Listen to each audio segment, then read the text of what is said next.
Hi all, Ernest അക്കാഡമിയുടെ പുതിയൊരു video സെഷനിലേക്ക് എല്ലാവർക്കും സ്വാഗതം. നമ്മൾ ഇന്ന് ഡിസ്കസ് ചെയ്യാൻ പോകുന്നത് കേരള PSC അടുത്തിടെ വിജ്ഞാപനം പുറപ്പെടുവിച്ച ട്രേഡ്സ്മാൻ ഇലക്ട്രോണിക്സ് എന്ന തസ്തികയെക്കുറിച്ചാണ്. 754/2021 ഈ ഒരു തസ്തികയുടെ കാറ്റഗറി നമ്പർ എന്ന് പറയുന്നത്. ഡിസ്ട്രിക്ട് ലെവൽ നോട്ടിഫിക്കേഷൻ ആയിട്ടാണ് PSC ഈ വിജ്ഞാപനം പുറപ്പെടുവിച്ചിട്ടുള്ളത്. അപ്പം വിവിധ ജില്ലകളിലായിട്ട് ഒഴിവുകളുടെ എണ്ണം നമ്മൾ നോക്കുകയാണെങ്കിൽ തിരുവനന്തപുരത്ത് ഒഴിവാണുള്ളത്, അതുപോലെ കൊല്ലം 4 ഒഴിവ്, കോട്ടയം 1, ഇടുക്കി 4, എറണാകുളം 4, പാലക്കാട് 1, വയനാട് 1 എന്നിങ്ങനെ ആകെ 16 ഒഴിവുകളാണ് നിലവിൽ PSCക്ക് റിപ്പോർട്ട് ചെയ്തിട്ടുള്ളത്. നമുക്കെല്ലാം അറിയാം, PSC ഒരു വിജ്ഞാപനം പുറപ്പെടുവിച്ചിട്ട് അതിൻ്റെ പരീക്ഷ നടത്തി ഷോർട്ട് ലിസ്റ്റ് പ്രിപ്പയർ ചെയ്ത് റാങ്ക് ലിസ്റ്റ് പ്രിപ്പയർ ചെയ്ത് പ്രൊസീജിയർ എല്ലാം കഴിയുമ്പോഴേക്കും ഏകദേശം 2-3 വർഷം മിനിമം പിടിക്കുന്നുണ്ട്. അപ്പം നമുക്ക് ഈ ഒരു കാലയളവിൽ വരുന്ന ഒഴിവുകളുടെ എണ്ണവും കൂടി ചേർത്ത് കഴിഞ്ഞിട്ടുണ്ടെങ്കിൽ നമുക്കൊരു വലിയ ഒരു വേക്കൻസി നമ്പർ നമുക്ക് ഉണ്ടാവുന്നതാണ്. ഒപ്പം തന്നെ കുറേ റിട്ടയർമെൻറ്റ് ഒഴിവുകളും എല്ലാം കൂടെ കൂട്ടുന്ന സമയത്ത് 3 വർഷത്തിനപ്പുറം നമുക്ക് നോക്കുകയാണെങ്കിൽ ഈ ഒരു തസ്തികയിലേക്ക് ധാരാളം ഒഴിവുകൾ ഉണ്ടാവാൻ സാധ്യതയുണ്ട്. അതുകൊണ്ട് തന്നെ ഇലക്ട്രോണിക്സിൽ BTech, ഡിപ്ലോമ, ITI എന്നിവ എടുത്തിട്ടുള്ള ഉദ്യോഗാർത്ഥികൾക്ക് ഇതൊരു മികച്ച അവസരമായി കണക്കാക്കാവുന്നതാണ്. ഫെബ്രുവരി 2 ഈ ഒരു തസ്തികയിലേക്ക് അപ്ലൈ ചെയ്യേണ്ട ലാസ്റ്റ് ഡേറ്റ്. അതുകൊണ്ട് ഇനിയും അപ്ലൈ ചെയ്യാൻ വിട്ടുപോയിട്ടുള്ള ഉദ്യോഗാർത്ഥികൾ ഉണ്ടെങ്കിൽ ഉടൻ തന്നെ നിങ്ങളുടെ PSC പ്രൊഫൈലിൽ കയറി രജിസ്റ്റർ ചെയ്യേണ്ടതാണ്, ആപ്ലിക്കേഷൻ സബ്മിറ്റ് ചെയ്യേണ്ടതാണ്. ഇനി നമുക്ക് ഏണസ്റ്റ് അക്കാഡമി ഈ ഒരു തസ്തികയിലേക്ക് വേണ്ടി പ്രിപ്പയർ ചെയ്തിട്ടുള്ള ടെൻറ്റേറ്റീവ് സിലബസിന്റെ ഡിസ്കഷൻ നോക്കാം. അപ്പോൾ സിലബസ് നമ്മൾ നോക്കുകയാണെങ്കിൽ ഡിഫറെൻറ്റ് ടോപ്പിക്കുകളായിട്ടാണ് നമ്മൾ സിലബസിനെ കാറ്റഗറൈസ് ചെയ്തിട്ടുള്ളത്. ഒന്നാമത്തെ ടോപ്പിക് എന്ന് പറയുന്നത് digital electronics. Second topic is power electronics. Then we have fundamentals of electricity. Then electrostatics and electromagnetism. പിന്നെ നമുക്ക് fundamentals of AC system ഉണ്ട്. അതിനുശേഷം active and passive devices. Then diode.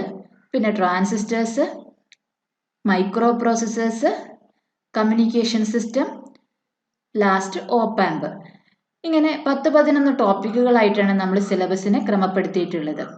അതുകൊണ്ട് തന്നെ നിങ്ങൾക്ക് ഓരോ ടോപ്പിക്കിൽ നിന്നും ഏകദേശം 8 മുതൽ 9 വരെ ക്വസ്റ്റ്യൻസ് പരീക്ഷയ്ക്ക് എക്സ്പെക്ട് ചെയ്യാവുന്നതാണ്. ഇനി നമ്മൾ ഓരോ ടോപ്പിക്കുകളും ഡീറ്റെയിൽ ആയിട്ട് അനലൈസ് ചെയ്യുകയാണെങ്കിൽ ഫസ്റ്റ് ടോപ്പിക്ക് ഡിജിറ്റൽ ഇലക്ട്രോണിക്സ് ആണ്. അതിലെ ആദ്യത്തെ പോർഷൻ എന്ന് പറയുന്നത് നമ്പർ സിസ്റ്റംസ് ആണ്. നമ്പർ സിസ്റ്റം നമ്മളെല്ലാം തന്നെ നമ്മളുടെ ബേസിക് ഡിഗ്രി കോഴ്സിലോ അല്ലെങ്കിൽ ഡിപ്ലോമ കോഴ്സിലോ ഒക്കെ പഠിച്ചിട്ടുണ്ട്.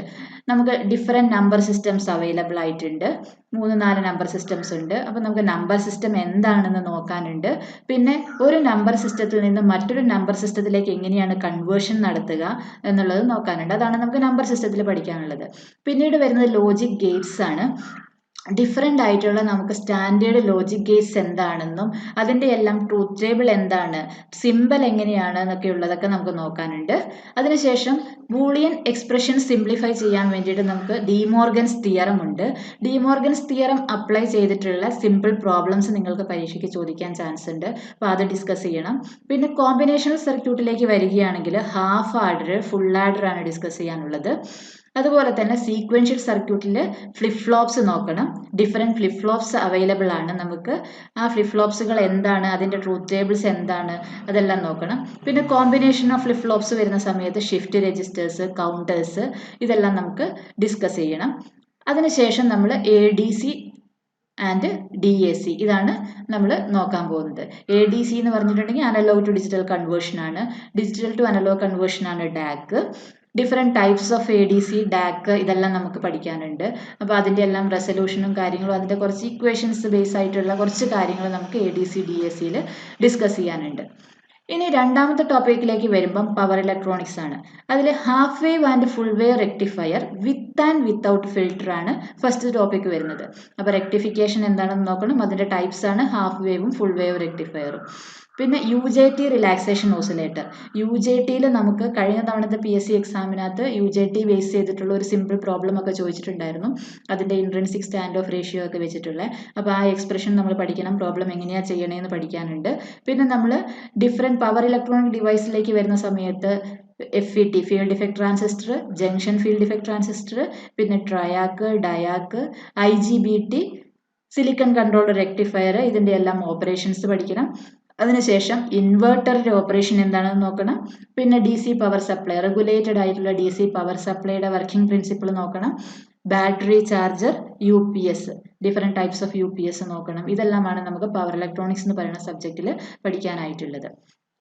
ഇനി നെക്സ്റ്റ് ഫണ്ടമെന്റൽസ് ഓഫ് ഇലക്ട്രിസിറ്റി ആണ്. ഫണ്ടമെന്റൽസ് ഓഫ് ഇലക്ട്രിസിറ്റിയിൽ നമ്മൾ ബേസിക് ആയിട്ട് നമ്മൾ ITയിലാണെങ്കിലും ഡിപ്ലോമ ഒക്കെ ഏതാണെങ്കിലും ഡിഗ്രി ആണെങ്കിലും ഒക്കെ നമ്മൾ ഏറ്റവും ബേസിക് ആയിട്ട് അറിഞ്ഞിരിക്കേണ്ട കുറച്ച് കാര്യങ്ങളാണ് നമുക്ക് ഈ ഫണ്ടമെന്റൽസ് ഓഫ് ഇലക്ട്രിസിറ്റിയിൽ നോക്കാനുള്ളത്. വാട്ട് ഈസ് വോൾട്ടേജ്, കറണ്ട് എന്താണ്, റെസിസ്റ്റൻസ് എന്താണ്, അതിൻ്റെ എല്ലാം ഇക്വേഷൻസ് എന്താണ്, പിന്നെ എനർജിയുടെയും പവറിൻ്റെയും ഇക്വേഷൻസ് എന്താണ്, ഇതിൻ്റെ എല്ലാം യൂണിറ്റുകൾ എന്താണ്, അത് ഇമ്പോർട്ടൻ്റ് ആണ്. ട്രേഡ്സ്മാൻ പരീക്ഷകളിലൊക്കെ യൂണിറ്റുകൾക്ക് ഭയങ്കര ഇമ്പോർട്ടൻസ് ആണുള്ളത്. യൂണിറ്റുകൾ നമ്മൾ ഓരോന്നിൻ്റെയും ഡിഫറെൻ്റ് ആയിട്ട് പഠിച്ച് അറിഞ്ഞിരിക്കണം. അതിനുശേഷം നമുക്ക് ഓംസ് ലോ നോക്കാനുണ്ട്. ഓംസ് ലോയുടെ സ്റ്റേറ്റ്മെൻറ്റ് എന്താണ്, പിന്നെ ഓംസ് ലോ യൂസ് ചെയ്തിട്ടുള്ള സിമ്പിൾ പ്രോബ്ലംസ് നമുക്ക് നോക്കണം. അതിനുശേഷം പവർ ആൻഡ് എനർജിയുടെ ഇക്വേഷൻ, പവർ ആൻഡ് എനർജി, ഒരു സിഗ്നൽ തന്നിട്ടുണ്ടെങ്കിൽ എങ്ങനെ അതിൻ്റെ പവർ കാണാം, എനർജി എങ്ങനെ കാണാം എന്നുള്ളത് നമുക്ക് നോക്കണം. പിന്നെ റെസിസ്റ്റൻസിൻ്റെ കോമ്പിനേഷനാണ്. റെസിസ്റ്റൻസിനെ പാരലൽ ആയിട്ടും സീരീസ് ആയിട്ടും കണക്ട് ചെയ്യുമ്പം വരുന്ന എക്സ്പ്രഷൻസ് എന്താണ്, അത് വെച്ചിട്ടുള്ള ചെറിയ പ്രോബ്ലംസ് നോക്കാനുണ്ട്. പിന്നെ ലാസ്റ്റ് ആയിട്ട് നമുക്ക് കിർച്ചോഫ്സ് ലോസ്, കിർച്ചോഫ്സ് കറണ്ട് ലോയും കിർച്ചോഫ്സ് വോൾട്ടേജ് ലോയും അതിൻ്റെ ആപ്ലിക്കേഷൻസും നമുക്ക് ഡിസ്കസ് ചെയ്യണം. അടുത്ത ടോപ്പിക് എന്ന് പറയുന്നത് ഇലക്ട്രോസ്റ്റാറ്റിക്സ് ആൻഡ് ഇലക്ട്രോമാഗ്നറ്റിസം ആണ്. അപ്പോൾ ഇതിൽ വരുന്നത് നമുക്ക് ലോ ഓഫ് ഇലക്ട്രോസ്റ്റാറ്റിക്സ്, പിന്നെ പെർമിറ്റിവിറ്റി എന്താണ്, ഇലക്ട്രിക് ഫ്ലക്സ് എന്താണ്, ഫ്ലക്സ് ഡെൻസിറ്റി എന്ന് പറയുന്നത് എന്താണ്, പൊട്ടൻഷ്യൽ എന്ന് പറയുന്നത് എന്താണ്, പൊട്ടൻഷ്യൽ ഡിഫറൻസ് എന്താണ്, ഇതിൻ്റെ എല്ലാം ഡെഫിനിഷനും അതിനുള്ള എല്ലാ ഇക്വേഷൻസും നമ്മളത് പഠിച്ചിരിക്കണം.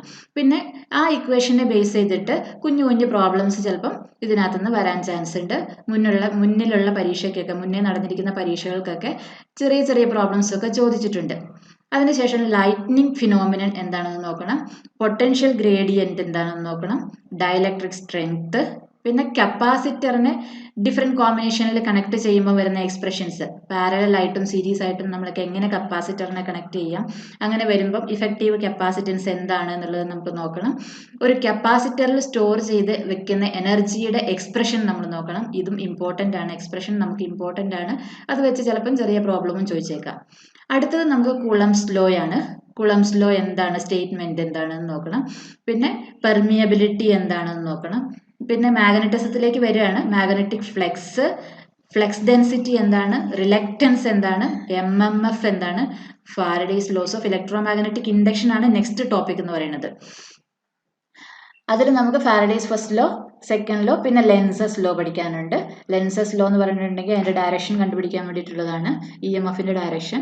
പിന്നെ സെൽഫ് ഇൻഡക്റ്റൻസും മ്യൂച്വൽ ഇൻഡക്റ്റൻസും ഇമ്പോർട്ടൻ്റ് ആയിട്ടുള്ള ടോപ്പിക്കാണ്. എപ്പോഴും പരീക്ഷയ്ക്ക് ക്വസ്റ്റ്യൻസ് ഇവിടെ നിന്ന് ചോദിക്കാറുണ്ട്, ഈ ഒരു ഏരിയയിൽ നിന്ന് ചോദിക്കാറുണ്ട്. സെൽഫ് ഇൻഡക്റ്റൻസിൻ്റെ എക്സ്പ്രഷനും മ്യൂച്വൽ ഇൻഡക്റ്റൻസിൻ്റെ എക്സ്പ്രഷനും ചോദിച്ചിട്ട്, മ്യൂച്വൽ ഇൻഡക്റ്റൻസും സെൽഫ് ഇൻഡക്റ്റൻസും തമ്മിൽ ഒരു റിലേഷൻ ഉണ്ട്. കോഎഫിഷ്യന്റ് ഓഫ് കപ്ലിംഗ് എന്ന് പറയുന്ന ഒരു റിലേഷൻ വെച്ചിട്ടൊരു റിലേഷൻ ഉണ്ട്. അതെല്ലാം നമുക്ക് വ്യക്തമായിട്ട് പഠിക്കണം. പിന്നെ energy stored in an inductor, അതിൻ്റെ എക്സ്പ്രഷനും അത് വെച്ചിട്ടുള്ള ചെറിയ പ്രോബ്ലംസും നോക്കണം. പിന്നെ ഫ്ലെമിങ്സ് ലോസ് എന്താണെന്ന് നോക്കണം, ഡയറക്ഷൻ ഫൈൻഡ് ചെയ്യാനായിട്ടുള്ളതാണ്. അപ്പോൾ ആ ഫ്ലെമിങ്സ് ലോസ് നോക്കണം. ഇനി അടുത്ത topic fundamentals of AC systems ആണ്. ഒരു ഓൾട്ടർനേറ്റിംഗ് കറണ്ട് എങ്ങനെയാണ് ജനറേറ്റ് ചെയ്യുന്നത് എന്നുള്ളതാണ് നമ്മളിവിടെ പഠിക്കുന്നത്. ഇപ്പോൾ ജനറേഷൻ ഓഫ് AC വോൾട്ടേജ്, അതിൻ്റെ ഇക്വേഷൻ, പിന്നെ അവിടെ നമ്മൾ യൂസ് ചെയ്യുന്ന ബേസിക് ടേംസ്. ഒരു വോൾട്ടേജ് വേവ് ഫോം ആണെങ്കിലും കറണ്ട് വേവ് ഫോം ഒക്കെ ആണെങ്കിലും അതിന് സ്പെസിഫിക്കേഷൻസ് ഉണ്ട്. അതിൻ്റെ ആംപ്ലിറ്റ്യൂഡ് എന്താണ്, ഫ്രീക്വൻസി എന്താണ്, ഒരു സൈക്കിൾ എന്ന് പറഞ്ഞാൽ എന്താണ്, ഒരു സിഗ്നലിൻ്റെ ടൈം പീരീഡ്, പിന്നെ അതിൻ്റെ average value, instantaneous value, RMS value, form factor, peak factor, ഇതെല്ലാം നമുക്ക് ഇമ്പോർട്ടൻ്റ് ആണ്. ഈ ഒരു ഏരിയയിൽ നിന്ന് ഉറപ്പായിട്ടും നിങ്ങൾക്ക് രണ്ട് മൂന്ന് ക്വസ്റ്റ്യൻസ് എക്സ്പെക്ട് ചെയ്യാൻ പറ്റും. ആവറേജ് വാല്യൂ, ഇൻസ്റ്റൻറ്റേനിയസ് വാല്യൂ, പിന്നെ RMS വാല്യൂ. RMS വാല്യൂയും ആവറേജ് വാല്യൂയും തമ്മിലുള്ള റിലേഷൻ എന്താണ്, പീക്ക് വാല്യൂ എന്ന് പറഞ്ഞാൽ എന്താണ്, ഓരോ സിഗ്നലിൻ്റെയും ഫോം ഫാക്ടർ എങ്ങനെ കണ്ടുപിടിക്കുക, പീക്ക് ഫാക്ടർ എങ്ങനെ കണ്ടുപിടിക്കുക, അതെല്ലാം നമ്മൾ ഓർത്ത് വെക്കേണ്ടതുണ്ട്. പിന്നെ നമുക്ക് കോമൺ ആയിട്ട് വരുന്ന half wave rectifier, full wave റെക്ടിഫയറിൻ്റെ ഒക്കെ ഇതിൽ വരുന്ന പീക്ക് ഫാക്ടറും ഫോം ഫാക്ടറും ഒക്കെ എത്രയാണെന്ന് നമ്മൾ ഓർത്തിരിക്കണം. പിന്നെ ഡിഫറെൻറ്റ് കമ്പോണൻസിലൂടെ ഈ റെസിസ്റ്റൻസ് ഇൻഡക്റ്റൻസ് കപ്പാസിറ്റൻസിലൂടെ എ സി നമ്മൾ കടത്തി വിടുകയാണെങ്കിൽ അതിൻ്റെ ബിഹേവിയർ എങ്ങനെയായിരിക്കും എന്നുള്ളതാണ് അടുത്ത് നമുക്ക് നോക്കാനുള്ളത്. A C through resistance, inductance and capacitance. പിന്നെ star and delta connections in 3 phase A C system. അപ്പോൾ ഇതിൽ കൺവേർഷൻ ഉണ്ടാകും. സ്റ്റാർ കണക്ഷനിലുള്ള ഒരു സർക്യൂട്ടിനെ നമുക്ക് എങ്ങനെ ഡെൽറ്റയിലേക്ക് മാറ്റാം, ഡെൽറ്റയിലുള്ളത് എങ്ങനെ തിരിച്ച് സ്റ്റാറിലേക്ക് മാറ്റാം. അപ്പോൾ അതിൻ്റെ കൺസെപ്റ്റ് വ്യക്തമായിട്ട് ഐഡിയ ഉണ്ടെങ്കിൽ മാത്രമേ നമുക്ക് കൺവേർഷൻ പ്രോബ്ലംസ് തെറ്റാണ്ട് ചെയ്യാനായിട്ട് പറ്റുള്ളൂ. പിന്നെ line and phase relationship in star and delta systems. ഇതാണ് ഫണ്ടമെന്റൽസ് ഓഫ് എ സി സിസ്റ്റത്തിൽ നമുക്ക് നോക്കാനുള്ള കാര്യങ്ങൾ. ഇനി അടുത്തത് ആക്റ്റീവ് ആൻഡ് പാസീവ് ഡിവൈസസ് ആണ്. ഇത് നമ്മൾ എല്ലാ പരീക്ഷകളിലും തന്നെ ഉൾപ്പെടുത്താറായിട്ടുള്ള ടോപ്പിക്കുകളാണ്, കണ്ടുവരുന്ന ടോപ്പിക്കാണ് ആക്റ്റീവ് ആൻഡ് പാസീവ് ഡിവൈസസ് എന്ന് പറയുന്നത്. അപ്പോൾ ഡിഫറെൻറ്റ് ആക്റ്റീവ് ഡിവൈസസ് എന്തൊക്കെയാണ്, പാസീവ് ഡിവൈസസ് എന്തൊക്കെയാണെന്ന് നമുക്ക് നോക്കണം. റെസിസ്റ്റേഴ്സ്, പാസീവ് ഡിവൈസസിൽ നമുക്ക് റെസിസ്റ്റർ ഉണ്ട്, ഇൻഡക്ടർ ഉണ്ട്, കപ്പാസിറ്റർ ഉണ്ട്. ഇതിൻ്റെ എല്ലാം ഡിഫറെൻറ്റ് ടൈപ്സ്, എങ്ങനെയാണ് ഒരു റെസിസ്റ്റൻസിൻ്റെ വാല്യൂ കണ്ടുപിടിക്കുക, റെസിസ്റ്റൻസ് മേക്ക് ചെയ്യാൻ വേണ്ടിയിട്ട് നമ്മൾ ഉപയോഗിക്കുന്ന മെറ്റീരിയൽസ് എന്തൊക്കെയാണ്, അതുപോലെ തന്നെ capacitance, different type of capacitors, ഇതെല്ലാം എന്തൊക്കെയാണെന്ന് മെറ്റീരിയൽസും ഇതൊക്കെയാണ് നമുക്ക് ഇതിനകത്ത് പഠിക്കാനുള്ളത്. പിന്നെ അടുത്തത് വരുന്നത് ഡയോഡാണ്. ഡയോഡ് ആക്റ്റീവ് എലമെൻ്റ് ആണ്. ഇനി വരുന്നതെല്ലാം ആക്റ്റീവ് എലമെൻ്റ് ആണ്. ഡയോഡും ട്രാൻസിസ്റ്ററും ആക്റ്റീവ് എലമെൻ്റ് ആണ്. അപ്പോൾ ഡയോഡിൽ നമുക്ക് വരുന്നത് ഡയോഡ്സിൻ്റെ types, different types of diodes ഉണ്ട് നമുക്ക്. Ordinary P N junction diode, zener diode, tunnel diode, അങ്ങനെ പറഞ്ഞിട്ട് നമുക്ക് കുറച്ച് ടൈപ്സ് ഓഫ് ഡയോഡ്സ് പഠിക്കാനുണ്ട്. അതിൻ്റെ വർക്കിംഗ് എങ്ങനെയാണെന്ന് പഠിക്കണം, ഡയോഡിൻ്റെ വർക്കിംഗ് എന്താണെന്ന് പഠിക്കണം, എന്തെല്ലാം ആപ്ലിക്കേഷൻസിലാണ് നമ്മൾ ഡയോഡ് യൂസ് ചെയ്യുന്നതെന്ന് നോക്കണം. ഇനി ഒരു ഡയോഡിൻ്റെ പി എൻ ജംഗ്ഷൻ ക്യാരക്ടറിസ്റ്റിക്സ് എങ്ങനെയാണെന്ന് നമുക്ക് നോക്കണം. അതുപോലെ തന്നെ ഓർഡിനറി ഡയോഡിൻ്റെയും ക്യാരക്ടറിസ്റ്റിക്സ് ചെയ്യണം, സെനർ ഡയോഡിൻ്റെയും ക്യാരക്ടറിസ്റ്റിക്സ് നോക്കണം. പിന്നെ what is the working principle of tunnel diode, അത് നോക്കണം. പിന്നെ ഡയോഡിൻ്റെ ആപ്ലിക്കേഷനായിട്ട് വരുന്നതാണ് ഫുൾ വേവ് റെക്ടിഫയർ എന്ന് പറയുന്നത്. അപ്പോൾ ഫുൾ വേവ് റെക്ടിഫയറിൻ്റെ ഡയഗ്രോം അതിൻ്റെ എക്സ്പ്ലനേഷനും നോക്കണം. അപ്പം റെക്ടിഫിക്കേഷൻ പഠിച്ചു കഴിഞ്ഞിട്ടുണ്ടെങ്കിൽ നമുക്കൊരു പവർ സപ്ലൈ ഉണ്ടാക്കാൻ പറ്റും. അപ്പോൾ ഒരു DC 5 volt റെഗുലേറ്റഡ് സപ്ലൈ ഉണ്ടാക്കാൻ വേണ്ടിയിട്ടുള്ള സർക്യൂട്ട് ഡയഗ്രോം അതിൻ്റെ കാര്യങ്ങളും നമ്മൾ അടുത്തതായിട്ട് ഡിസ്കസ് ചെയ്യണം. അപ്പോൾ ഇത്രയാണ് ഡയോഡിൽ നമുക്ക് നോക്കാനുള്ളത്. അതിനുശേഷം ട്രാൻസിസ്റ്റർ ആണ്. Transistor is an another active element. ഇവിടെ ആക്റ്റീവ് ആൻഡ് പാസീവ് ഡിവൈസസ് നമ്മൾ ഡിസ്കസ് ചെയ്തപ്പം പാസീവ് മാത്രമേ ഈ ഒരു കോളത്തിൽ ഡിസ്കസ് ചെയ്തിട്ടുള്ളൂ. ആക്റ്റീവ് എലമെൻറ്റ്സ് ഡയോഡും ട്രാൻസിസ്റ്റേഴ്സും നമ്മൾ 7ഉം 8ഉം സെഷനിലായിട്ടാണ് നോക്കുന്നത്. അപ്പോൾ ഇവിടെ ട്രാൻസിസ്റ്ററിൽ നമുക്ക് 2 type of transistor, NPN, PNP transistor discuss ചെയ്യണം. ഡിഫറെൻറ്റ് കോൺഫിഗറേഷൻസ് ഓഫ് ട്രാൻസിസ്റ്റർ ഉണ്ട്. Common base, common emitter, common collector configurations നോക്കണം. പിന്നെ ഓരോ കോൺഫിഗറേഷനിലും വരുമ്പം ട്രാൻസിസ്റ്ററിൻ്റെ വോൾട്ടേജ് ഗെയിൻ എത്രയാണ്, കറണ്ട് ഗെയിൻ എത്രയാണ്, അതിൻ്റെ ഇക്വേഷൻസ് എന്താണെന്ന് നമ്മൾ നോക്കണം. പിന്നെ what is mean by harmonic distortion എന്നുള്ളത് നമ്മൾ നോക്കണം. പിന്നെ എന്തെല്ലാം ആണ് ട്രാൻസിസ്റ്ററിൻ്റെ ഡിഫറെൻറ്റ് ബയസിങ് മെത്തേഡ്സ് എന്നുള്ളത് നോക്കണം. നമുക്ക് സെൽഫ് ബയാസിങ് ഉണ്ട്, ഫിക്സഡ് ബയാസിങ് ഉണ്ട്, വോൾട്ടേജ് ഡിവൈഡർ ബയാസിങ് ഉണ്ട്. ഇതെല്ലാം എന്താണെന്ന് നമുക്ക് നോക്കണം. പിന്നെ ലോഡ് ലൈൻസ്, AC ലോഡ് ലൈനും DC ലോഡ് ലൈൻ കൺസെപ്റ്റിനെ കുറിച്ച് ഡിസ്കസ് ചെയ്യണം. അതിനുശേഷം ആംപ്ലിഫയറിൻ്റെ ഫ്രീക്വൻസി റെസ്പോൺസ് നോക്കണം. ഗെയിൻ കാൽക്കുലേഷൻ, dB ലോട്ട് എങ്ങനെയാണ് ഗെയിനിനെ കൺവേർട്ട് ചെയ്യണമെന്ന് നോക്കണം. ഇത്രയുമാണ് ആംപ്ലിഫയറിൽ വരുന്നത്. പിന്നെ മറ്റൊരു ആപ്ലിക്കേഷൻ, ട്രാൻസിസ്റ്ററിൻ്റെ മറ്റൊരു ആപ്ലിക്കേഷനാണ് സ്വിച്ച് എന്ന് പറയുന്നത്. അപ്പം ട്രാൻസിസ്റ്റർ എങ്ങനെയാണ് സ്വിച്ചായിട്ട് വർക്ക് ചെയ്യുന്നത്. പിന്നെ അടുത്തത് ഡാർലിംഗ്ടൺ പെയർ ആണ്. ട്രാൻസിസ്റ്ററിൻ്റെ കറണ്ട് ഗെയിൻ ഇൻക്രീസ് ചെയ്യിപ്പിക്കാൻ വേണ്ടിയിട്ടുള്ള ഒരു പെർട്ടിക്കുലർ സർക്യൂട്ടാണ് ഡാർലിംഗ്ടൺ പെയർ എന്ന് പറയുന്നത്. അപ്പോൾ അതിൻ്റെ കോൺഫിഗറേഷൻ എന്താണ്, സർക്യൂട്ട് ഡയഗ്രാം എന്താണ്, അതിൻ്റെ പ്രത്യേകതകൾ എന്തൊക്കെയാണെന്ന് നോക്കണം. പിന്നെ different coupling methods of transistor നമ്മൾ നോക്കാനുണ്ട്. അതിനുശേഷം ഓസിലേറ്റേഴ്സ്, പിന്നെ കണ്ടീഷൻ ഫോർ ഓസിലേഷൻസ് നടക്കാനുള്ള കണ്ടീഷൻ, ബാർഗൗസൻ ക്രൈറ്റീരിയ നോക്കണം. പിന്നെ ഡിഫറെൻറ്റ് ടൈപ്സ് ഓഫ് ഓസിലേറ്റേഴ്സ് നോക്കണം. RC phase shift oscillator, vein bridge oscillator, LC oscillators, Hartley and Colpitts, പിന്നെ ക്രിസ്റ്റൽ ഓസിലേറ്റർ. ഇത്രയും ആണ് ട്രാൻസിസ്റ്ററിൻ്റെ പോർഷനിൽ നമുക്ക് നോക്കാനായിട്ടുള്ള കാര്യങ്ങൾ. അടുത്ത സെഷൻ എന്ന് പറയുന്നത് മൈക്രോ പ്രോസസ്സറാണ്. ഇവിടെ നിങ്ങൾക്ക് പഠിക്കാനുള്ള മൈക്രോ പ്രോസസ്സർ 8085 മൈക്രോ പ്രോസസ്സറാണ്. 8085 മൈക്രോ പ്രോസസ്സർ എന്ന് പറയുന്ന ഒരു 8 ബിറ്റ് മൈക്രോ പ്രോസസ്സറാണ്. അതിൻ്റെ ആർക്കിടെക്ചർ എന്താണെന്ന് നോക്കണം. ഇൻസ്ട്രക്ഷൻ സെറ്റ്സും അതിൻ്റെ ഡാറ്റ ഫോർമാറ്റ്സ് ഒക്കെയാണ് ഇതിനകത്ത് നോക്കാനുള്ളത്. പിന്നെ കുറച്ച് history of micro processor develop ചെയ്ത് വരുന്ന സമയത്തുള്ള എങ്ങനെയാണ് അതിൻ്റെ ഓരോ സ്റ്റേജസ്, അതിൻ്റെ ഹിസ്റ്ററി നോക്കണം. പിന്നെ ഡിഫറെൻറ്റ് കമ്പ്യൂട്ടർ ലാംഗ്വേജസ് നമ്മൾ പഠിച്ചിട്ടുള്ളത് C++ എന്നൊക്കെ പറഞ്ഞിട്ടുള്ള കുറച്ച് കമ്പ്യൂട്ടർ ലാംഗ്വേജസ് എന്തൊക്കെയാണെന്ന് നോക്കണം. അടുത്ത സെഷൻ എന്ന് പറയുന്നത് കമ്മ്യൂണിക്കേഷൻ ആണ്, ബേസിക് കമ്മ്യൂണിക്കേഷൻ. ഇവിടെ നിങ്ങൾക്ക് പഠിക്കാനുള്ളത് വാട്ട് ഈസ് മോഡുലേഷൻ ടെക്നിക്ക്, എന്തെല്ലാം ഡിഫറെൻറ്റ് ടൈപ്സ് ഓഫ് മോഡുലേഷൻ ആണുള്ളത്. അവിടെ നമ്മൾ സ്പെസിഫൈ ചെയ്യുന്നത് അനലോഗ് മോഡുലേഷനിൽ amplitude modulation, frequency modulation and pulse modulation, phase modulation. ഇതൊക്കെയാണ് നമുക്ക് മോഡുലേഷൻ സ്കീംസ് പഠിക്കാനുള്ളത്. ഈ 3 മോഡുലേഷൻ ഉണ്ട്. ആ മോഡുലേഷനിൽ വരുന്ന കുറച്ച് ടേംസുകൾ കാര്യങ്ങൾ പഠിക്കാനുണ്ട്, കുറച്ച് ഇക്വേഷൻസ്, അതിൻ്റെ പവർ എങ്ങനെയാണ് കാൽക്കുലേറ്റ് ചെയ്യുക, ട്രാൻസ്മിറ്റ് ചെയ്ത സിഗ്നലിൻ്റെ മോഡുലേഷൻ ഇൻഡെക്സ് എന്ന് പറഞ്ഞാൽ എന്താണ്, അങ്ങനെ കുറച്ച് കാര്യങ്ങൾ നമുക്ക് ഈ ബേസിക് മോഡുലേഷനിൽ നമുക്ക് നോക്കാനുണ്ട്. അതിനുശേഷം മൊബൈൽ കമ്മ്യൂണിക്കേഷൻ്റെ കുറച്ച് ബേസിക്സ് കാര്യങ്ങൾ നോക്കാനുണ്ട്. മൊബൈൽ കമ്മ്യൂണിക്കേഷൻ കഴിഞ്ഞാൽ നമുക്ക് ട്രാൻസ്മിറ്റ് ചെയ്യുമ്പം റേഡിയോ ട്രാൻസ്മിറ്റർ എന്താണ്, അതിൻ്റെ ബ്ലോക്ക് ഡയഗ്രാം, അതുപോലെ തന്നെ ഡീമോഡുലേഷൻ എങ്ങനെയാണ് ചെയ്യുന്നത്, ഡിറ്റക്ടർ എന്താണ് എന്നൊക്കെയുള്ള റേഡിയോ റിസീവറും ട്രാൻസ്മിറ്ററിനെ കുറിച്ച് നമുക്ക് നോക്കാനുണ്ട്. അതിനുശേഷം സാറ്റലൈറ്റ് കമ്മ്യൂണിക്കേഷൻ്റെയും ഫൈബർ ഒപ്റ്റിക് കമ്മ്യൂണിക്കേഷൻ്റെയും കുറച്ച് ബേസിക് കാര്യങ്ങളും കമ്മ്യൂണിക്കേഷനിൽ ഡിസ്കസ് ചെയ്യണം. ലാസ്റ്റ് നമുക്ക് വരുന്ന ടോപ്പിക്കാണ് ഓപ്പാമ്പ് എന്ന് പറയുന്നത്, ഓപ്പറേഷണൽ ആംപ്ലിഫയർ. ഇതിൽ നമുക്ക് നോക്കാനുള്ളത് ഓപ്പറേഷണൽ ആംപ്ലിഫയറിൻ്റെ ഐഡിയൽ ക്യാരക്ടറിസ്റ്റിക്സ് എന്തൊക്കെയാണ്, പിന്നെ നമുക്ക് ഓപ്പാമ്പിൻ്റെ ബ്ലോക്ക് ഡയഗ്രാം വെച്ചിട്ടുള്ള ഡിസ്കഷൻ നോക്കണം, what is mean by slew rate, പിന്നെ input and offset voltage, current, ഇതൊക്കെ ഉണ്ട്. പിന്നെ വിർച്വൽ ഗ്രൗണ്ട് കൺസെപ്റ്റിനെ കുറിച്ച് നമുക്ക് ഡിസ്കസ് ചെയ്യണം. അതിനുശേഷം 741 ഓപ്പാമ്പ് പെർട്ടിക്കുലർ ആയിട്ട് എടുത്തിട്ട് അതിൻ്റെ ബ്ലോക്ക് ഡയഗ്രാം കാര്യങ്ങളും നോക്കണം, അതിൻ്റെ ഗെയിൻ ബാൻഡ് വിഡ്ത്ത് പ്രൊഡക്റ്റ് എത്രയാണെന്ന് നോക്കണം, what is mean by open loop and closed loop gain നോക്കണം.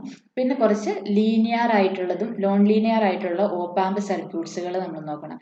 അതായത് നമ്മളുടെ inverting amplifier, non inverting amplifier, ഇതൊക്കെയാണ് ലീനിയർ ഓപ്പാമ്പ് സർക്യൂട്ട് എന്ന് പറയുന്നത്. അതുപോലെ തന്നെ ലോഗരിതമിക് ആംപ്ലിഫയേഴ്സ് ഒക്കെ ഉണ്ട് ഓപ്പാമ്പ് വെച്ചിട്ട്, അതൊക്കെയാണ് നോൺ ലീനിയറിൽ വരുന്ന കാറ്റഗറീസ്. അപ്പോൾ അതിൻ്റെ എല്ലാം ബേസിക് കാര്യങ്ങൾ നമുക്ക് ഈ ഓപ്പാമ്പ് എന്ന് പറയുന്ന സെഷനിൽ ഡിസ്കസ് ചെയ്യാനായിട്ടുണ്ട്. അപ്പം ഇത്രയും പോർഷൻസ് ആണ് നമ്മൾ ഈ ട്രേഡ്സ്മാൻ ഇലക്ട്രോണിക്സിൻ്റെ ടെൻറ്റേറ്റീവ് സിലബസിൽ ഉൾപ്പെടുത്തിയിട്ടുള്ളത്. ചിട്ടയായ ഒരു പഠന രീതിയും അതോടൊപ്പം തന്നെ നല്ല രീതിയിലുള്ള ഒരു ഗൈഡൻസും പിന്നെ നിങ്ങളുടെ ഹാർഡ് വർക്കും കൂടി ഉണ്ടെങ്കിൽ ഈ ഒരു എക്സാം നിങ്ങൾക്ക് ക്രാക്ക് ചെയ്യാവുന്നതേ ഉള്ളൂ. ഏണസ്റ്റ് അക്കാഡമി ഉടൻ തന്നെ ഈ തസ്തികയ്ക്ക് വേണ്ടിയുള്ള ഒരു ഇൻറ്റൻസീവ് കോച്ചിങ് സ്റ്റാർട്ട് ചെയ്യുന്നതാണ്. സിലബസിലെ സബ്ജക്റ്റുകളെല്ലാം ബേസ് മുതൽ ഡെപ്ത് വരെ കവർ ചെയ്യുന്നതിൻ്റെ കൂടെ തന്നെ ടോപ്പിക് വൈസ് ക്വസ്റ്റ്യൻ ഡിസ്കഷൻസ് ഉണ്ടാവും, പിന്നെ മോക്ക് ടെസ്റ്റുകളും പ്രീവിയസ് ഇയർ ക്വസ്റ്റ്യൻ പേപ്പർ ഡിസ്കഷൻസും. പിന്നെ ഏണസ്റ്റ് അക്കാഡമിയുടെ ഒരു പ്രത്യേകത എന്ന് പറയുന്നത് മെൻറ്റർ സപ്പോർട്ടും കൂടെ നിങ്ങൾക്ക് ഈ കോഴ്സിൻ്റെ കൂടെ, ഈ കോച്ചിങ്ങിൻ്റെ കൂടെ ലഭ്യമാകുന്നതാണ്. കോഴ്സ് സംബന്ധമായിട്ടുള്ള വിവരങ്ങൾ ലഭിക്കാനായി നിങ്ങൾക്ക് താഴെ കാണുന്ന നമ്പറിൽ കോൺടാക്ട് ചെയ്യാവുന്നതാണ്. കൂടാതെ നമ്മുടെ യൂട്യൂബ് ചാനലിലും ആപ്പിലും ഡെമോ ക്ലാസ്സുകൾ അവൈലബിൾ ആണ്. താല്പര്യമുള്ള ഉദ്യോഗാർത്ഥികൾക്ക് നിങ്ങൾക്ക് ഡെമോ ക്ലാസ്സുകൾ ആപ്പിലോ അല്ലെങ്കിൽ ചാനലിലോ പോയി വാച്ച് ചെയ്യാവുന്നതാണ്.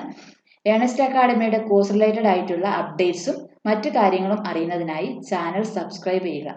ഓക്കെ, അപ്പോൾ all the best for all candidates who are preparing for this exam. Thank you.